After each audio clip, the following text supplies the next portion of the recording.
সম্মানিত সভাপতি এবং প্রবন্ধক, সহ-উপস্থিত সম্মানিত গবেষকবৃন্দ, সবাইকে জানিয়ে আমি আমার অন্তরস্থল থেকে সালাম এবং মোবারকবাদ। আসসালামু আলাইকুম ওয়া রাহমাতুল্লাহি ওয়া বারাকাতুহু। এই অনুষ্ঠানের যে দাওয়াত সেটা পেয়েছি এক সপ্তাহ কম সময়, তো এখানে প্রস্তুতির যে সময়টুকু দরকার ছিল সেটা আমরা পাই নাই। তো কর্তৃপক্ষ আমাদেরকে এই বিষয়ের উপর কিছু প্রশ্ন ঠিক করে দেয়। সেই প্রশ্নগুলো যখন আমি স্টাডি করতে যাই, বিষয় তো ভাস্ট, এটা কোনো সন্দেহ নাই। এই বিষয়ে গবেষণা করতে গেলে চূড়ান্ত একটা রেজাল্ট এখান থেকে যদি আমরা বের করতে চাই, এখানে আমার মনে করি 2 থেকে 3 মাসের একটা সময় প্রয়োজন। তো সেখানে এক সপ্তাহের ভিতরে তো কম হয়ে যায়। তো কর্তৃপক্ষ আমাদের জন্য সহজ করে দিয়েছে যে কিছু প্রশ্ন তারা সিলেক্ট করে দিয়েছে। তো আমি প্রশ্নগুলো নিয়ে যখন একটা একটা করে টাচ করলাম, তো দেখলাম প্রশ্নগুলো এত ভাস্ট যে প্রশ্নগুলোর জন্য মানে এক সপ্তাহ সময় যথেষ্ট না। তো একটা প্রশ্নের উত্তর বের করতে করতে বা এটা নিয়ে স্টাডি করতে করতে আমার 4 থেকে 5 দিন চলে গেছে। আসলে দিনের তো সবটুকু সময় পড়াশোনার পিছনে দেওয়া যায় না, কারণ জীবনের বাস্তবতা অনেক কঠিন। আমরা গবেষণার জন্য খুব কম সময় আমরা দিতে পারি। তো এগুলো 2 ভাগে বিভক্ত। একটি হচ্ছে, যদি আমরা আরবিতে বলি, এটাকে বলা হয় আরবি পরিভাষায়, ফিকহি পরিভাষায় সাবেদা ওয়া মুতাগায়্যিরা। সাবেদা যেটা বাংলা যদি আমরা করি সেটা হচ্ছে স্থায়ী। শরীয়তে কিছু হুকুম আহকাম আছে যা স্থায়ী, যেটার কোনো পরিবর্তন নেই। সেটা যুগের পরিবর্তন হোক, সময়ের পরিবর্তন হোক, সেটার কোনো পরিবর্তন নেই। আপনার শর্ত যদি পাওয়া যায়, সেগুলো আপনাকে অবশ্যই সেটার হুকুম আহকাম নবীর যুগে যা ছিল 2025 সালে এসো তা। যদি আমরা বলতে চাই হজ, শিরিক হারাম হওয়া, জাদু, নামাজ, হুদুদের যেই শাস্তি আইন, সেগুলো সেম, সবসময় সেম ছিল। সে শর্ত যখন পরিবর্তন হবে, সেগুলো তখন পরিবর্তন হতে পারে, সেটা অবস্থার পরিপ্রেক্ষিতে। আর যেটা মুতাগায়্যিরা, পরিবর্তনশীল, যেমন কোরআন হাদিসের এমন অনেক টেক্সট পাওয়া যায় এবং অনেক সহিহ হাদিস, কিন্তু সেগুলোতে আমরা স্পষ্ট কোনো অর্ডার পাই না। অনেক সহিহ হাদিস আছে কিন্তু কোনো স্পষ্ট অর্ডার নেই। অনেক কোরআন শরীফের আয়াত আছে যেখানে কোরআন শরীফের আয়াতে স্পষ্ট কোনো অর্ডার পাওয়া যাচ্ছে না, যার ফলে ইমামদের মধ্যে যারা মুজতাহিদ ছিলেন ওনাদের মধ্যেও ইখতিলাফ হয়ে গেছে। তো সেগুলো হচ্ছে মুতাগায়্যিরা। আর যেগুলো স্থায়ী, সেখানে স্পষ্ট অর্ডার, আল্লাহর অর্ডার পাওয়া যায়, যেখানে পরিবর্তনের কোনো সুযোগ নেই। পরিবর্তন আমরা সেখানেই করতে পারবো যেখানে যেই অর্ডার, অর্থাৎ যে টেক্সট, যেই কোরআন এবং সুন্নাহর মধ্যে যেই নসগুলো আছে, যে নুসুসগুলো রয়েছে, সেখানে স্পষ্ট কোনো অর্ডার নেই। যেমন আমি যদি একটা আয়াত আপনাদের সামনে উপস্থাপন করি, যে আল্লাহ পাক সূরা বাকারার 228 নম্বর আয়াতে ইরশাদ করছেন, আল মুতাল্লাকাতু ইয়াতারাব্বাসনা বিআনফুসিহিন্না সালাসাতা কুরু। শব্দটির আয়াতের অর্থ হচ্ছে তালাকপ্রাপ্ত স্ত্রীগণ 3 কুরু পর্যন্ত অপেক্ষা করবেন। এখানে পুরো আয়াতটি ঠিক আছে, কিন্তু কুরু শব্দটা নিয়ে ইমামদের মধ্যে ইখতিলাফ হয়ে গেছে, যেটা মাদ্রাসার যারা স্টুডেন্ট, যারা উসুল করেছেন, তারা এই বিষয়ে অবশ্যই আইডিয়া আছে। তারপরে আমি এখানে বলছি, কুরু শব্দটা নিয়ে ইমামদের মাঝে ইখতিলাফ হয়ে গেছে। হ্যাঁ, কুরু শব্দটা কোরআনে ব্যবহার করা হয়েছে কিন্তু অস্পষ্টভাবে, কারণ কুরু শব্দের 2 ধরনের অর্থ পাওয়া যায়। এক ধরনের অর্থ হচ্ছে মহিলাদের যে পিরিয়ড, সেই পিরিয়ডটাও বোঝায়, এবং পিরিয়ড পরবর্তী যে পবিত্র সময়, সেই পবিত্র সময়কেও কুরু শব্দ দ্বারা ইন্ডিকেট করে। এখন আমি কোন অর্থটা নিব?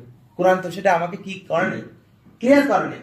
যার কারণে ইমাম হানাফি মাযহাবে একভাবে অর্থটা একভাবে নেওয়া হয়েছে, শাফিঈ মাযহাবে একভাবে অর্থ নেওয়া হয়েছে।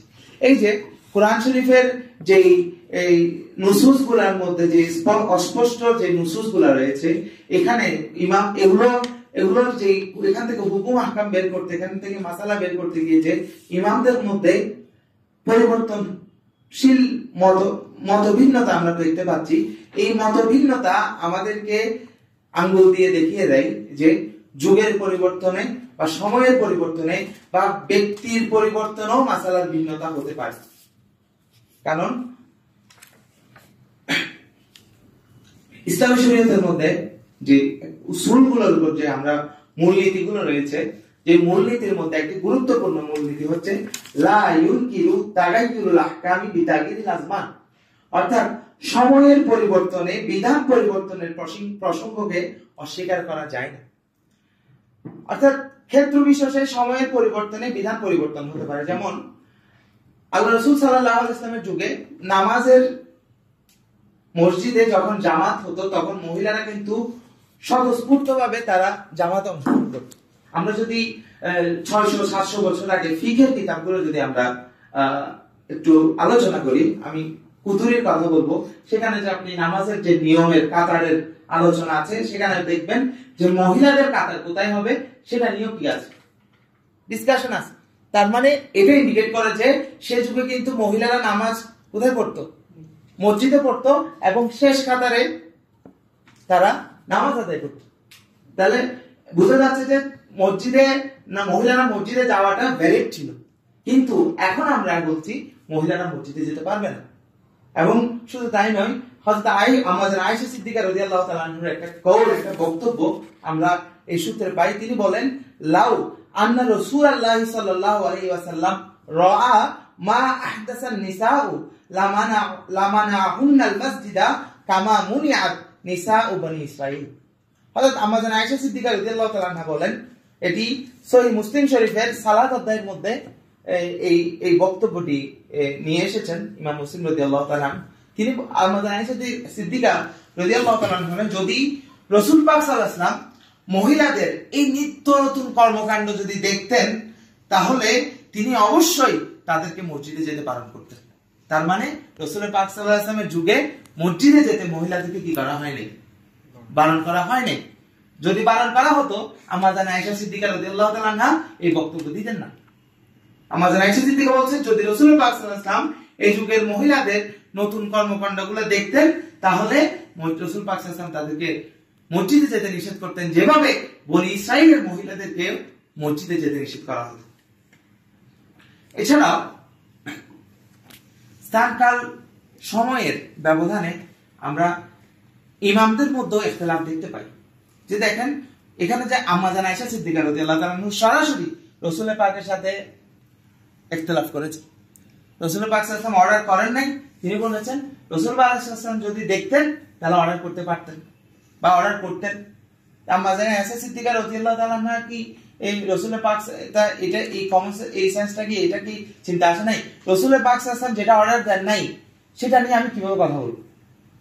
যা তারাবির ক্ষেত্রে যদি আমরা বলি যে হযরত ওমর রাদিয়াল্লাহু তাআলা আনহু এই 20 রাকাত তারাবি চালু করার প্রেক্ষিতে যে ঘটনা আমরা দেখতে পাই, যিনি যখন মসজিদের মধ্যে যে দেখতে পেলেন সাহাবায়ে কেরামরা বিভিন্নভাবে আপনার একজন এক এক দল এক এক বিচ্ছিন্নভাবে তারাবি নামাজ আদায় করছে, তখন ওমর রাদিয়াল্লাহু তাআলা আনহু এই তারাবি নামাজ চালু করেন এবং তিনি একটি কমেন্ট করেন, না'মাল বিদআতু হাদিহি, কতই না এটা উত্তম বিদআত, কতই না উত্তম বিদআত। অর্থাৎ তাহলে দেখা যায় এটা রাসূলুল্লাহ সাল্লাল্লাহু আলাইহি ওয়াসাল্লাম তারাবি নামাজ চালু করেন নাই বা তারাবি নামাজ তিনি জামাত সহকারে চালু করেন নাই, এর মানে এই না যে হযরত ওমর রাদিয়াল্লাহু তাআলা আনহু যুগে এসে তারাবি নামাজ জামাত সহকারে চালু করা যাবে না। কারণ হযরত ওমর রাদিয়াল্লাহু তাআলা আনহু যিনি 7 জন সাহাবায়ে কেরামদের মধ্যে 7 জন শ্রেষ্ঠ ফকি ছিলেন, তার মধ্যে একজন হচ্ছে হযরত ওমর রাদিয়াল্লাহু তাআলা। তো হযরত ওমর রাদিয়াল্লাহু তাআলা আনহুর যে ফিকহি যোগ্যতা, ফিকহি কমন সেন্স সেটা আমাদের চেয়ে নিশ্চয়ই বেশি।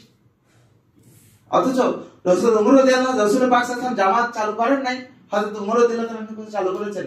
এর সাহাবা এটা যদি দোষণীয় হতো, অর্থাৎ যুগের পরিবর্তনে ফতোয়ার পরিবর্তন, এটা যদি দোষণীয় হতো তৎকালীন সাহাবায়ে কেরাম এই সিদ্ধান্ত ওমর রাদিয়াল্লাহু তাআলা এই সিদ্ধান্ত তারা বাধা দিতেন। আপনারা যদি একটু হিস্ট্রি যদি দেখেন, হযরত ওমর রাদিয়াল্লাহু তাআলা আনহুর অনেক সিদ্ধান্ত কিন্তু সাহাবায়ে কেরামরা আটকে দিয়েছে, কারণ তার সেটা রাসূল পাক সাল্লাল্লাহু আলাইহি ওয়াসাল্লামের যে হাদিস সেই হাদিসের বিপরীত হচ্ছে। কিন্তু এখানে এসে হযরত ওমর রাদিয়াল্লাহু তাআলা আনহু তারাবি 20 রাকাত তারাবি নামাজ চালু করা, এই চালুকরণটা শরীয়তের সাথে কি হচ্ছে না, কনফ্লিক্ট হচ্ছে না বিধায় সাহাবায়ে কেরামরা কিন্তু এখানে কিছু বলেন নাই, বরং এই কর্মসূচিটা এই সুন্দর এই কর্মসূচিটা সফল করতে সমস্ত সাহাবায়ে কেরাম সহযোগিতা করেছে। এত গেল সাহাবায়ে কেরাম। আমি যদি ইমামদের ক্ষেত্রে আসি তাহলে দেখতে পাই ইমাম শাফি রাদিয়াল্লাহু তাআলা আনহু ছিল ইমাম মালিক রাদিয়াল্লাহু তাআলা আনহুর সাথে। ইমাম শাফি রাদিয়াল্লাহু তাআলা আনহু যখন মদিনায় ছিলেন হযরত মালিক রাদিয়াল্লাহু তাআলা আনহুর সোহবতে, তখন তিনি চামড়ার ক্রয় বিক্রয়কে হারাম মনে করতেন, যে আমরা এখন কোরবানি করার পর যে চামড়ার ক্রয় বিক্রয় করছি এটা ইমাম মালিকি মাযহাব মতে এটা জায়েজ নাই। তো শাফি রাদিয়াল্লাহু তাআলা আনহু এই ইমাম মালিক রাদিয়াল্লাহু তাআলা আনহুর সাথে একমত পোষণ করতেন যখন তিনি মদিনায় ছিলেন। যখন তিনি মদিনা থেকে হিজরত করে মিশরে আসলেন, তখন তিনি দেখলেন মিশরের টোটাল অর্থনীতি চামড়ার ব্যবসার উপরে নির্ভর করছে। তখন ইমাম শাফি রাদিয়াল্লাহু তাআলা আনহু তার সিদ্ধান্ত পরিবর্তন করলেন। তিনি বললেন যে চামড়া ক্রয় বিক্রয় করা হারাম নয়। এইভাবে যদি আমরা, সময় অত্যন্ত সংক্ষেপ, এখানে আরো অনেক বক্তা রয়েছেন, তা আমি বেশি দীর্ঘায়িত করব না। আমি জাস্ট এইটুকু বলতে চাই যে ইসলামের ইতিহাস বলেন, ফিকহি, যে ইসলামের ইতিহাসে যে রাসূল পাক সাল্লাল্লাহু আলাইহি ওয়াসাল্লামের যুগ, এরপর সাহাবায়ে কেরামদের যুগ, তাবেঈনদের যুগ, তাবেঈনদের যুগ, এই যুগগুলো যদি আমরা অ্যানালাইসিস করি, প্রত্যেক যুগে যুগের চাহিদা অনুযায়ী সময়ের পরিবর্তনে যে ইসলামের যে ব্যবস্থাপনা, মূলনীতি ঠিক রেখে ইসলামের ব্যবস্থাপনাটা পরিবর্তন হয়েছে। তাহলে ব্যবস্থাপনা যদি পরিবর্তন না হয়, অর্থাৎ লিগ্যাল অপিনিয়ন, আমরা বলছি না যে মূলনীতিকে আমরা চেঞ্জ করে ফেলবো, না, মূলনীতিকে আমরা চেঞ্জ করব না, মূলনীতি ঠিক রেখে আমরা যুগের চাহিদা অনুযায়ী লিগ্যাল অপিনিয়নকে চেঞ্জ করব, যাতে করে মানুষের জন্য সহজ হয়ে যায় শরিয়া প্র্যাকটিস করাটা। আজকে আমি আর দীর্ঘায়িত করলাম না। এখন আমরা করছি না, এখন আমরা মানে ইজতিহাদ করছি। আচ্ছা, আমরা কেন করছি না, আমি 2 দিন আগের একটা ঘটনা বলি আপনাদেরকে। আমরা আমাদের আল আজহার গ্রাজুয়েটদের একটা প্রোগ্রাম হয় ঢাকায়, সেখানে আমরা আমাদের সম্মানিত সিনিয়র বড় ভাইদেরকে নিয়ে আমরা গিয়েছিলাম ঢাকায়। আসার পথে আমাদের একজন সিনিয়র স্কলার, আপনারা সবাই ছিলেন, আল্লামা শাহেদ সেখানে আসতেন। উনি আমাকে ডেকে বলছেন, যে তানভীর দেখো, আমরা এত দূর থেকে ট্রাভেল করছি, এক রাতে গেলাম আর এক রাতে আসছি, এখানে আমাদের অনেক শারীরিক, যেই এই বয়সে এসে আমরা জায়গায় জায়গায় থেমে নামাজ পড়বো, এটা কিন্তু আমার জন্য কি হয়ে যাচ্ছে, কঠিন হয়ে যাচ্ছে। আমাদের স্কলাররা যদি বসে আর জামা বাইনা সালাতাইনটা এই মাযহাবে বাংলাদেশে চালু করা যায় কিনা, এটা যদি অ্যানালাইসিস করতো, তাহলে কিন্তু খুব ভালো আমাদের জন্য, আমরা যারা বয়স্ক রয়েছি, চলাফেরা করতে আমাদের সমস্যা হয়, আমাদের জন্য কিন্তু ভালো হতো। কিন্তু এটা কেউ সাহস করছে না। মানে আমাদের এই যে আমরা প্র্যাকটিস করছি না, কেন প্র্যাকটিস করছি না, স্যার প্রশ্নের উত্তর যদি আমি দেই, তাহলে আমাদের আমরা যারা স্কলার রয়েছি, কথিত স্কলার রয়েছে, আমাদের সেই গার্ডস বলেন, যে সাহস বলেন, সেটা আমাদের নাই। মানে আমি এমনও শুনেছি যে বাংলাদেশে অনেক আলেম রয়েছেন, তারা বলছেন অমুকের নাম যখন আসবে তখন আমাদের চোখ বন্ধ। আমি নাম বলছি না, নাম বললে এটা যদি কোনোভাবে চলে যায়, তাহলে আমার উপরে ফতোয়া আসতে পারে। অমুক হুজুরের নাম যখন আসবে তখন আমাদের চোখ বন্ধ, মানে উনার কথার উপর আমরা কোনো কি দিতে পারবো না, সে 200 বছর আগে হোক, 300 বছর আগে হোক। তাহলে এই ধরনের মন মানসিকতা যাদের মননে, অন্তরে, মানে একেবারে কি হয়ে গেছে, গেঁথে গেছে, সেখানে 2-1 জন আমরা যারা ভিন্ন চিন্তা করি, তারা যদি সামনে আসি, তাহলে আমাদেরকে এখানে কি করে দেওয়া, স্টপ করে দেওয়া হবে। আমার মনে হয় এই জন্যই কি হচ্ছে না। তো সেজন্য এমন একটা অথরিটি সাহস করে দাঁড়ানো দরকার, যাদের কোনো পিছুটান নাই, যারা এই বিষয়ে কাজ করতে পারবে এবং এই বিষয়কে জাতিকে একটা সুষ্ঠু সমাধান দিতে পারবে। এ বলে আমি আমার কথা শেষ করছি। আসসালামু আলাইকুম ওয়া রাহমাতুল্লাহি ওয়া বারাকাতুহু। ধন্যবাদ তানভীর সাহেবকে। এখন আলোচনা করার জন্য অনুরোধ জানাচ্ছি মাওলানা মোহাম্মদ